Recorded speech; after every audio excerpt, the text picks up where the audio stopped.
નમસ્કાર, આપ જોઈ રહ્યા છો ઓસ્કાર ગુજરાતી ન્યૂઝ. હું છું ભાવના ચૌહાણ.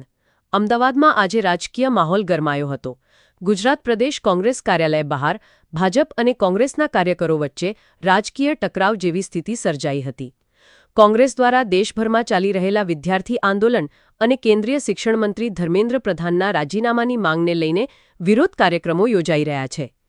અમદાવાદમાં પણ કોંગ્રેસના કાર્યકરોએ વિરોધ પ્રદર્શન કર્યું હતું, જ્યારે ભાજપના કાર્યકરો પણ કોંગ્રેસ કાર્યાલય સામે પહોંચીને વિરોધ નોંધાવ્યો હોવાનું સામે આવ્યું છે.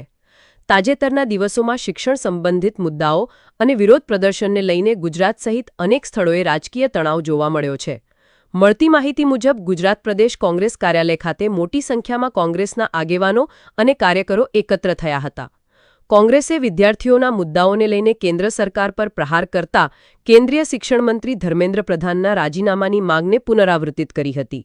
બીજી તરફ ભાજપના કાર્યકરો પણ કોંગ્રેસના વિરોધમાં કાર્યાલય સામે પહોંચ્યા હતા, જેના કારણે વિસ્તારમાં રાજકીય ગરમાવો જોવા મળ્યો હતો.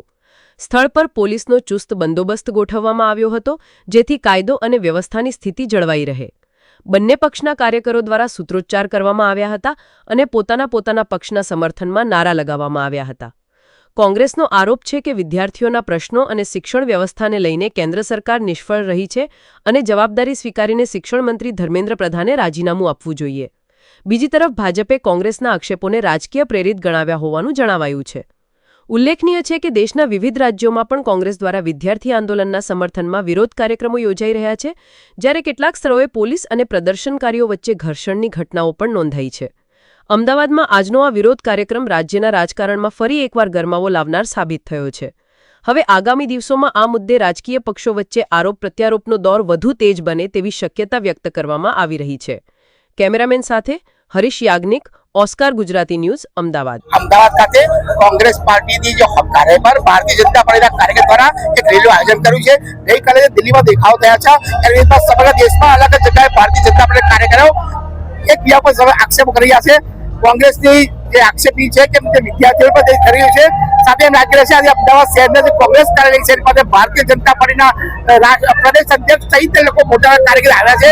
કડક બંદોબસ્ત ગોળીમાં આવ્યો છે અને હવે આગળ દિવસોમાં કેવી સંઘર્ષ થશે આપણી સામે સ્થાનિક એક કાર્યકર્તા ઉપસ્થિત છે. આખી વાત શું છે, આપની પ્રતિક્રિયા શું છે?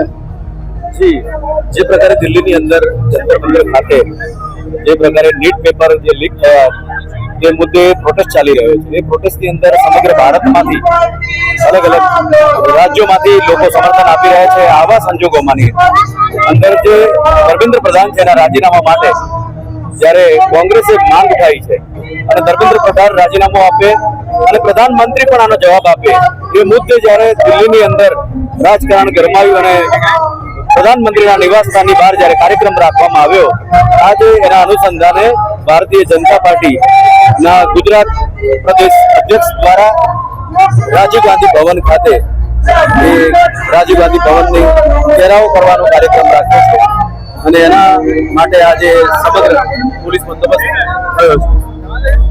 જોવા જઈએ તો સ્થાનિક ભારતીય જનતા પાર્ટીના કાર્યકર્તા અને કોંગ્રેસ કાર્યકર આમ સામે આવી જાય તો નવી નહીં આવનારા દિવસો કેવા હશે? હરીશ સાથે વૈશાલી રાણા, ઓસ્કાર ન્યૂઝ, અમદાવાદ.